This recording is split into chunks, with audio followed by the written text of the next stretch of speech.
A church is supposed to be a safe haven for all to feel welcome despite race and gender identity. The church leaders say that they spread God's love for all people despite their sin, but yet they discriminate against LGBTQ and ostracize them.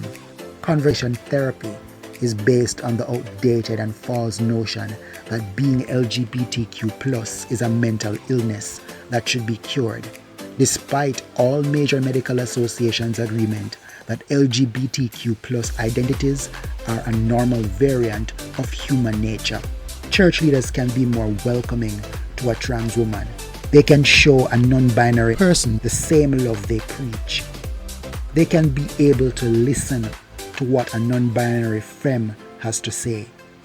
They can pray with a trans man.